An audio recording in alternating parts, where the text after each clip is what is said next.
Hello students, कैसे हो आप सभी लोग। कैसा रहा आपका दिवाली का पूरा टाइम पीरियड? सब भूल गए उसमें? जितना पढ़ा था वो सारा कवर किया था वो सब भूल गए या फिर याद रखा है? ठीक है, तो आज हम अपना थ्योरेटिकल पोर्शन शुरू कर रहे हैं, मॉर्फोलॉजी ऑफ फ्लावरिंग प्लांट्स का। ठीक है, और अब बिल्कुल कंसिस्टेंट हो जाना है पढ़ाई के लिए। अब बिल्कुल ऐसा नहीं चाहिए कि आपको कुछ चीज़ें आ नहीं रही हैं या ऐसा कुछ भी। क्लियर? चलिए हम शुरू करते हैं अपना morphology of flowering plants. Morphy का मतलब होता है फॉर्म, लोगोस मतलब स्टडी।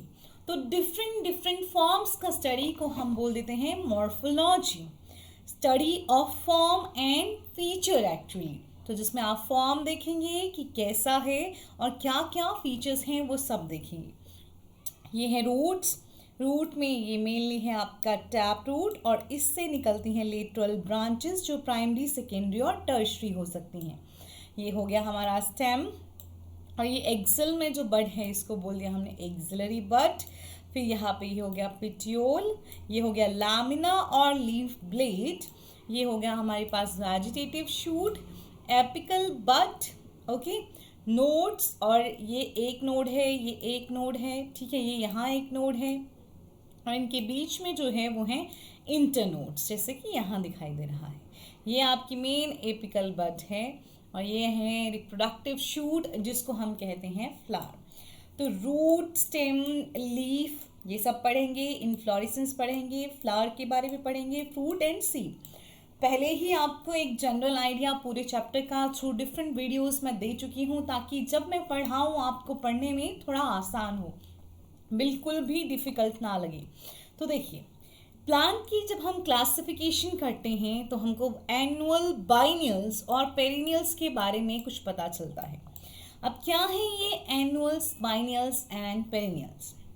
देखिए, ऐसे प्लांट्स को एनुअल प्लांट्स कहा जाता है जो अपनी लाइफ साइकिल को कंप्लीट करते हैं एक साल में या फिर एक ग्रोइंग सीजन में। ठीक है, और हो सकता है फ्यू मंथ्स में, टू फ्यू वीक्स में या फ्यू मंथ्स में, पर लेकिन वो अपनी जो लाइफ साइकिल है उसको एक ही ग्रोइंग सीजन में कंप्लीट कर लेंगे। मतलब जो भी उनका सीजन है ग्रोथ का उसी में वो बड़े होंगे, उनमें फ्लावर लगेगा और उनका फ्लावर फ्रूट में कन्वर्ट होगा और वो ख़त्म हो जाएंगे। ऐसा नहीं होगा कि एक सीज़न में पहले वो ग्रो करेंगे, दूसरे सीजन में फिर वो उनमें रिप्रोडक्टिव स्ट्रक्चर फ्लावर आएगा, ऐसा नहीं होगा फिर। ठीक है, तो एनुअल्स जो हैं अपनी लाइफ साइकिल एक साल में भी कंप्लीट कर सकते हैं। किसी का ग्रोइंग सीजन एक साल के लिए रहेगा, किसी का कुछ मंथ्स के लिए, कुछ वीक्स के लिए रहेगा। तो एनुअल्स, भारत में जो मस्टर्ड है वो एनुअल है और दूसरे देशों में मस्टर्ड बाइनियल भी रहता है। कॉर्न, वीट, अब देखिए वीट, राइस तो चार पाँच पाँच महीने के लिए उगाए जाते हैं लेकिन एक ही ग्रोइंग सीजन में ये उगते हैं। पी, वाटरमेलन, ये सब जो हैं ये क्या आगे वीनिया, जीनिया, मैरीगोल्ड, ये सब के सब एनुअल्स होते हैं। समझ गए? ऐसे प्लांट्स जो अपना लाइफ साइकिल एक ग्रोइंग सीजन में कंप्लीट करते हैं उनको हम कहते हैं एनुअल्स। आप नोट्स बनाएंगे, प्रॉपरली नोट्स बनाएंगे और चेक करवाएंगे। फिर आती है बात बाइनियल्स की। ठीक है, तो बाइनियल्स जो अपना लाइफ साइकिल कंप्लीट करते हैं वो 2 इयर्स, 2 इयर्स में कंप्लीट करते हैं। 2 ग्रोइंग सीजन्स होते हैं उनके। एक साल में क्या करते हैं वो? एक साल में वो वेजिटेटिव स्ट्रक्चर अपना तैयार करते हैं। ठीक है, और दूसरे साल में वो फ्लावरिंग एंड फ्रूटिंग करते हैं।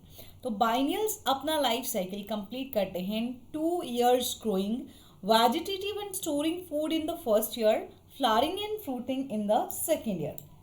For example, radish, turnip, carrot, ये भी मस्टर्ड फैमिली को ही बिलोंग करते हैं लेकिन ये क्या है?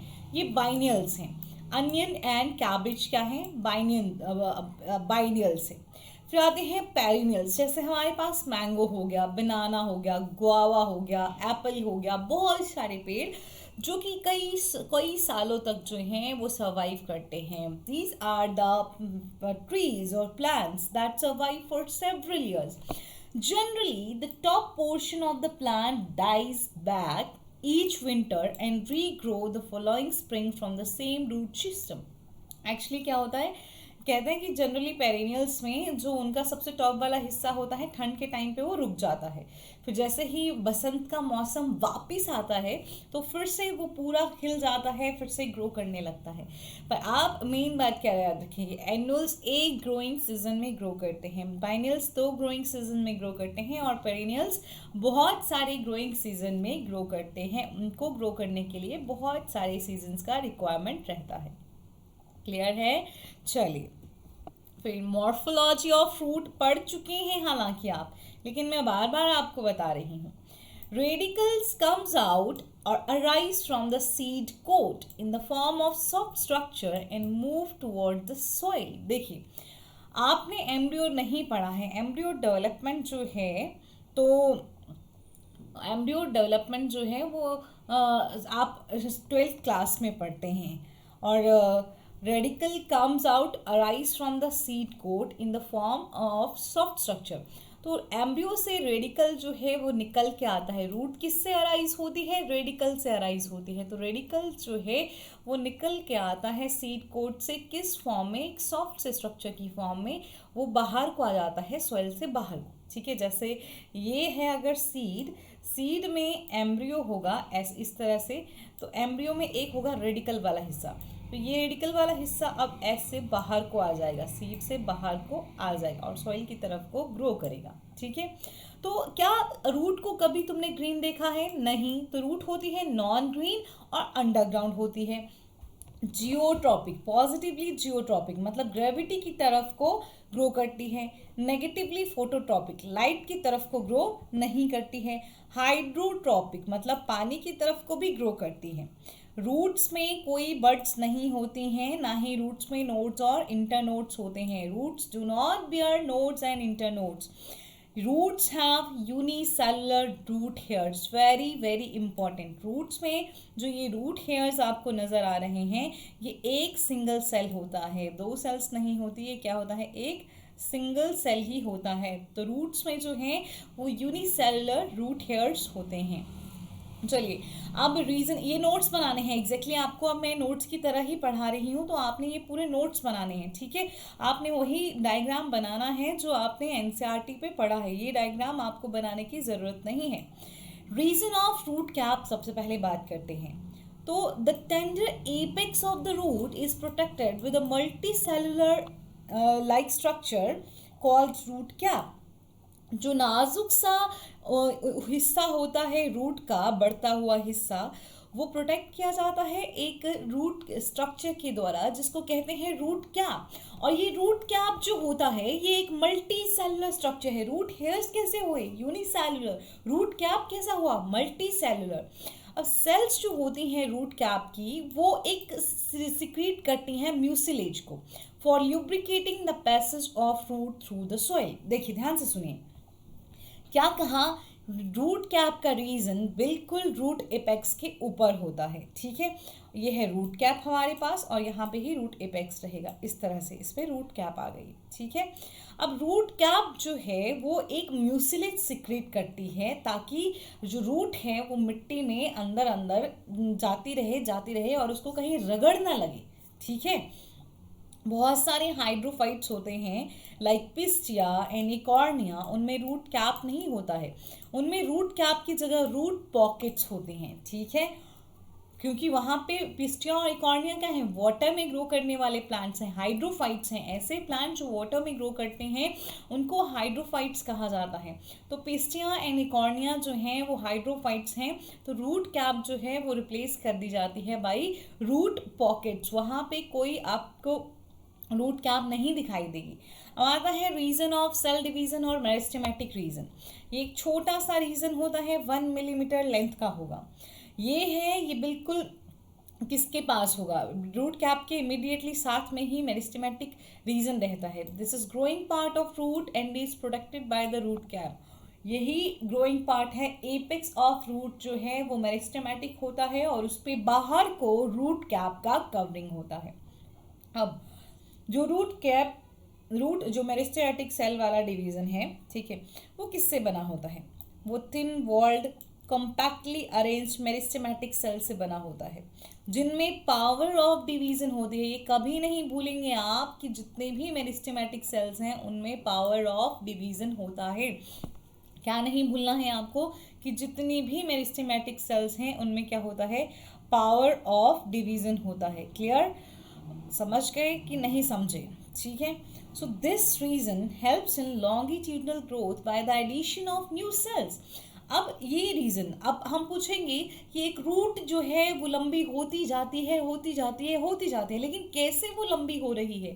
तो एक रूट लंबी होती रहती है क्योंकि उसके पास मेरिस्टेमेटिक रीजन है, जोन ऑफ सेल डिवीजन है, जो जोन कॉन्टिन्यूसली सेल ऐड करता रहता है, ऐड करता रहता है, और क्या कैसा होता है, नई नई सेल जो हैं वो यहाँ ऐड होती रहती हैं।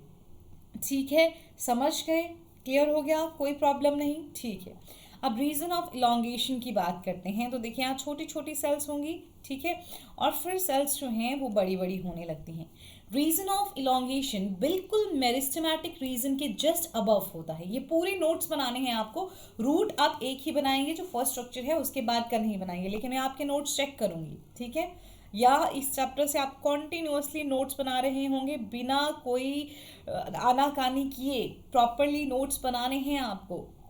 तो रीजन ऑफ इलोंगेशन जो है वो जस्ट मेरिस्टेमेटिक रीजन से ऊपर होता है, और जो सेल्स होती हैं और इस रीजन में वो बिल्कुल कैसी होती हैं, are newly formed cells and they elongate rapidly, this increases the length of the root. देखिए ध्यान से सुनिए, ये छोटी छोटी सेल्स हैं तो थोड़ा थोड़ा थोड़ा सेल्स को बढ़ाती रहेंगी रूट पे, लेकिन इलोंगेशन वाला जो एरिया होगा वहाँ पे जो सेल्स हैं वो लंबी लंबी होगी। अब सेल्स जब लंबी लंबी होंगी तो मेनली जो है वो लेंथ इंक्रीज होगी, ठीक है? तब मेनली इंक्रीज क्या हो जाएगी, रूट की लेंथ। तो जोन ऑफ इलोंगेशन में सेल्स जो हैं वो इलोंगेट करती हैं, लंबी होती हैं, जिसकी वजह से रूट की लेंथ भी इंक्रीज करती है। ये रीज़न जो है ये कुछ मिनरल सॉल्ट्स के एब्जॉर्प्शन में थोड़ा रोल प्ले कर सकता है, ठीक। फिर आता है हमारा रीज़न ऑफ रूट हेयर और रूट एब्जॉर्प्शन। ओके, तो देखिए ये एरिया ऑफ डिफ्रेंशिएशन होता है पहले, जोन ऑफ मैचुरेशन, यही कौन सा जोन होगा, जोन ऑफ मैचुरेशन होगा ये, ठीक है। तो जोन ऑफ मैचुरेशन जो है हमारे पास, जोन ऑफ मैचुरेशन में क्या होता है, MATURATION कर देंगे आप, ठीक है। जोन ऑफ मैचुरेशन में क्या होता है कि यहाँ पे सेल वेल डिफ्रेंशिएटेड होती हैं। अब यहाँ पे सेल्स के पास जो है वो इतना नहीं होता है कि वो अच्छे से क्या कर पाएँ, डिवाइड कर पाएँ। तो surface of this area is covered with numerous root hairs. The cells of the outer layer known as piliferous layer और एपिप्लेमा प्रोड्यूस रूट हेयर्स। तो याद रखेंगे ये जो जोन ऑफ मैचुरेशन है उसकी बाहरी लेयर को एपिब्लेमा कहते हैं, और एपिब्लेमा से प्रोड्यूस होते हैं रूट हेयर। रूट हेयर किससे बने, एपिब्लेमा से। एपिडर्मल लेयर को यहाँ एपिब्लेमा कहते हैं, ठीक है। रूट हेयर्स जो हैं वो इलोंगेटेड से होंगे, सिंगल सेल्ड होंगे। इलोंगेटेड है ना, देखिए लंबे लंबे हैं, सिंगल सेल्ड हैं, ट्यूब के तरह स्ट्रक्चर्स हैं जो सॉइल के पार्टिकल्स के साथ कांटेक्ट में रहते हैं, ठीक है। रूट हेयर्स का क्या काम है, रूट हेयर्स का काम है कि ये एब्जॉर्प्शन के एरिया को इंक्रीज कर देते हैं। हालांकि रूट हेयर्स बहुत ही शॉर्ट लिव्ड होते हैं और इनको रिप्लेस किया जाता है बाय न्यू रूट हेयर्स हर 10 से 15 दिन के बाद, और ये वाटर की एब्जॉर्प्शन के लिए मेनली रिस्पॉन्सिबल होते हैं। कौन है वाटर की एब्जॉर्प्शन के लिए mainly responsible, root hairs. Okay, तो आपको अब हर एक चीज़ क्लियर हो गई। तो रूट हेयर्स एग्जैक्टली कहाँ है, रीजन ऑफ मैचुरेशन और सेल डिफ्रेंशिएशन पे ही होते हैं, ठीक है। इलोंगेशन देखिए, ये एनसीईआरटी का डायग्राम है, इलोंगेशन वाले रीजन में आपको कोई रूट हेयर्स एज सच नहीं दिखाई दे रहे हैं। अब जोन ऑफ मैचुरेशन जो है ये मेजर पार्ट होता है रूट का, ठीक है। और इसका जो आउटर लेयर होता है, जोन ऑफ मैचुरेशन का जो आउटर लेयर होता है उसके पास थिक वॉल्ड होती हैं और इम्पर्मिएबल सेल्स होती हैं, लेकिन इसके पास रूट हेयर्स हैं, ठीक है, जो क्या करेंगे, एब्जॉर्प्शन में हेल्प करेंगे। जो एनलार्ज सेल्स हैं they undergo differentiation to form different types of primary root tissues. अब मैचुरेशन वाला जोन जो होता है वहाँ पे क्या होता है, प्राइमरी रूट जो है, अब रूट है ना प्राइमरी रूट में अच्छे से टिश्यू बन जाते हैं, कॉर्टेक्स बनेगा, एंडोडर्मिस बनेगा, जाइलम बनेगा, फ्लोएम बनेगा, etcetera. And this reason helps in fixation of plant body into the soil and also in the conduction of absorbed substances. ठीक है, और यही वो रीज़न है जो प्लांट को अच्छे से सॉइल में बंधे रहने में हेल्प करता है। लेटरल रूट्स भी यहाँ से अराइज होते हैं और रूट हेयर्स भी यहाँ से अराइज होते हैं। रूट हेयर्स का मेन काम होता है absorption of water and minerals. तो ये कंप्लीट होता है आपका रूट, और रूट की मॉडिफिकेशंस के पहले देखिए types of roots and its modifications भी बनेंगे। टैप रूट होती हैं, टैप रूट स्टोरेज के काम आएंगी, रेस्पिरेशन के काम आएंगी। ठीक है, तो ये आपके पास फिगर है, आपके एनसीईआरटी पे भी ये फिगर है जिसमें tap and adventitious root system दे रखा है। देखिए ये है प्राइमरी रूट, ये यहाँ प्राइमरी रूट यहाँ भी होगी, लेकिन ये सेकेंडरी रूट्स हैं। ये है टैप रूट सिस्टम, ये है एडवेंटिशियस फाइब्रस रूट सिस्टम। ज़रूर एडवेंटिशियस में मेनली नहीं कहूँगी, ये है हमारे पास फाइब्रस रूट सिस्टम। कौन सा है ये, fibrous root system. Fibrous root system में जो प्राइमरी रूट है वो इमीडिएटली छोटी रूट्स में कन्वर्ट हो जाता है। एडवेंटिशियस रूट्स जो हैं वो स्टोरेज ऑफ फूड का काम करेंगी, सपोर्ट का काम करेंगी और कुछ और स्पेशल फंक्शंस भी परफॉर्म कर रही होंगी। ठीक है, तो चलिए देखते हैं टाप रूट्स, और इन्हीं टाप रूट्स को ट्रू रूट्स भी कहा जाता है। यह है tap root system. It develops from the radicle and made up of one main and other sub branches. तो कहाँ से डेवलप करता है टैप रूट, रेडिकल से अराइज करता है और इसमें एक मेन ब्रांच होती है और बाकी की सब ब्रांचेस हमको देखने को मिलते हैं। ठीक है, अब primary root and its branches constitute tap root system. तो ये जो प्राइमरी रूट हो गया और प्राइमरी रूट की जो ब्रांचेस हो गई जैसे टर्शरी रूट, सेकेंडरी रूट्स, ये पूरा क्या कॉन्स्टिट्यूट करती हैं, टैप रूट सिस्टम। और डाइकॉट्स में मोस्टली हमको कौन सी रूट्स देखने को मिलती हैं, टैप रूट सिस्टम ही हमको दिखाई देता है। आपने ये सब पहले पढ़ लिया है। ठीक है, तो प्लीज़ क्या करना है, अब अच्छे से पढ़ना है और भूलना बिल्कुल नहीं है। ये जो टैप रूट सिस्टम का प्रेजेंस है ये डाइकॉट प्लांट्स का कैरेक्टरिस्टिक फीचर होता है। Presence of taproot system is a characteristic feature of dicotyledonous plants. The taproot normally grows vertically downward to a lesser or greater depth, while secondary and tertiary roots grow obliquely downward और सम grow horizontally outward. मतलब देखिए tap root जो है grow करती है, ये देखिए ये वर्टिकली दिख रहा है, वर्टिकली जो है वो गहराई तक जाएगी, ज़्यादा गहराई तक भी जा सकती है और कम गहराई तक भी जा सकती है। लेकिन सेकेंडरी और टर्शरी जो रूट्स आप देख पा रहे हैं वो कैसे, ऐसे टेढ़ी मेढ़ी ऑब्लिकली ग्रो कर रही हैं और हॉरिजॉन्टल की तरफ को ग्रो करेंगी। जितनी भी लेटरल ब्रांचेस हैं वो एक्रोपेटल मैनर में ग्रो करती हैं, जितनी भी लेटरल रूट्स हैं वो एक्रोपेटल मैनर में ग्रो करती हैं। मतलब जो ओल्डर और लंबी ब्रांचेस हैं वो बेस के, ये है बेस के नज़दीक होंगी, और जो नया ब्रांचेस हैं यंगर हैं और शॉर्टर हैं, देखिए ये छोटी यंगर हैं शॉर्टर हैं, वो एपेक्स के नज़दीक होंगी। ठीक है, एक्रोपेटल समझ के ऊपर पुराना होना, नीचे नया आना। ठीक, तो ये हो गया आपका टैप रूट। एक बात क्लियर होनी चाहिए इसके बारे में। अब फाइब्रस रूट एडवेंटिशियस नहीं है, ये एग्जैक्टली फाइब्रस रूट सिस्टम है। ठीक है, तो कभी प्लांट्स में क्या होता है, after some time of the growth of tap root which arise from the radical, वो ग्रोथ जो है ये स्टॉप हो जाती है and then root develop from other part of plant which are branched और unbranched. Fibrous or storage are also known as adventitious root and constitute fibrous root system, for example monover root. अब आप ये point यहाँ याद नहीं रखेंगे, आप सिर्फ इतना याद रखेंगे कि क्या कई बार प्राइमरी रूट जो है वो फटाफट छोटे हिस्सों में बट जाती है, और जब ये ऐसे बढ़ जाती है तो हम उसको कहते हैं फाइब्रस रूट सिस्टम। और फाइब्रस रूट सिस्टम आपको मेनली मोनोकॉट्स में देखने को मिलता है। आप अभी फाइब्रस रूट सिस्टम को एडवेंटिशियस रूट सिस्टम की तरह कंसीडर नहीं करेंगे, क्योंकि टैप वो प्राइमरी रूट निकलती रेडिकल से ही है, लेकिन आगे वो छोटे हिस्सों में बढ़ जाती है। ठीक है, अब चलिए देखिए मॉडिफिकेशन कैसे होता है रूट का। देखिए ये मूली है, दिखाई दे रहा है, ये गाजर है, ये शलगम है, ठीक है, दिखाई दे रहा है ना आपको ये सब कुछ, देखिए। तो फ्यूजिफॉर्म रूट कैसी होती हैं, ये रूट जो हैं वो थिकर होंगी मिडल से एंड टेपर्ड होंगी ऑन बोथ द एंड्स। देखिए मिडल से कैसी है, ये थिकर है, और दोनों एंड से कैसी है, टेपर्ड है, जुड़ी ऐसे है ना। तो इसमें बोथ हाइपोकोटाइल और जो रूट है in this type of root, both hypocotyl root help hypocotyl root help in storage of food. यहाँ पे पूरा चाहे एपिकोटाइल है, एपिकोटाइल तो ये आपका लीव्स हो गई, तो ये जो पूरा हाइपोकोटाइल वाला रीजन होता है रूट का, वो किस में हेल्प करता है, स्टोरेज ऑफ फूड में। तो फ्यूजिफॉर्म रूट का एग्जाम्पल क्या आ गया, रेडिश। कोनिकल में कोन शेप बनता है, ठीक है। अब देखिए कैरेट में, देखिए कैरेट में बराबर तो नहीं है, कैरेट में कैसा है, कौन सा बना है, ठीक है।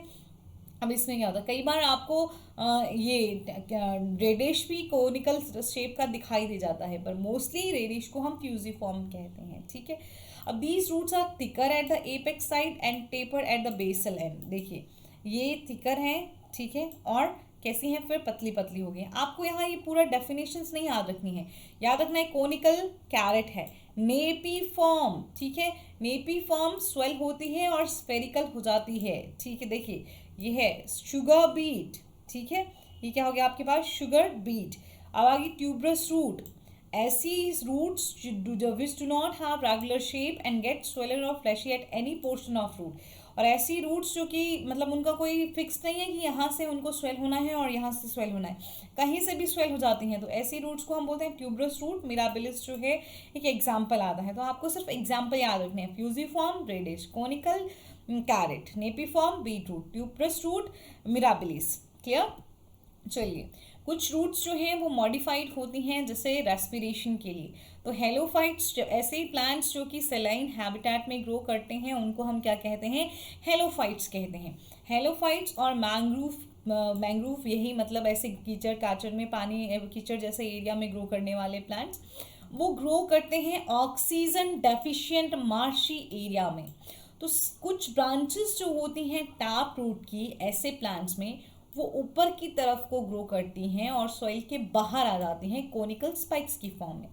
तो ये रूट्स जो हैं इनको न्यूमेटोफोर्स कहते हैं। ऐसी रूट्स को कहा जाता है pneumatophore through which air entered inside the plant, जिनके थ्रू हवा जो है प्लांट के अंदर जाएगी।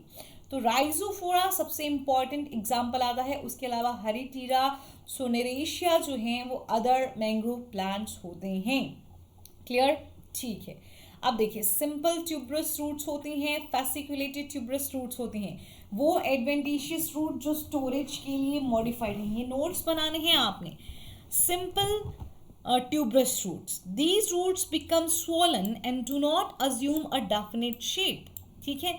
मतलब ये जो हमारे पास सिंपल ट्यूबरस रूट्स होती हैं, ट्यूबरस रूट्स हमने ऑलरेडी समझा कि ऐसा नहीं होता है कि उनका कुछ डेफिनेट शेप है, कहीं से भी स्वेल हो जाएंगी, ठीक है। तो ये जो रूट्स होती हैं वो स्वेलन हो जाती हैं और एक डेफिनेट शेप में आ जाती हैं, हमेशा अकेली अकेली ही लगती हैं ये, और अराइज करती हैं from the nodes of stem और सॉइल में एंटर कर जाती हैं। स्वीट पोटैटो, इपोमिया बटाटा जिसको हम कहते हैं, साइंटिफिक नेम है इपोमिया बटाटा, और शकरकंद हम इसको कहते हैं, ये एक सिंपल ट्यूबरस रूट का एग्जाम्पल आता है जो कि मॉडिफाइड है स्टोरेज के लिए।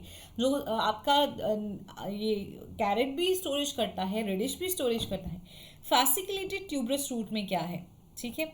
अब इसमें क्या होता है, अ क्लस्टर ऑफ एडवेंटिशियस, ये तो अकेला निकलेगा।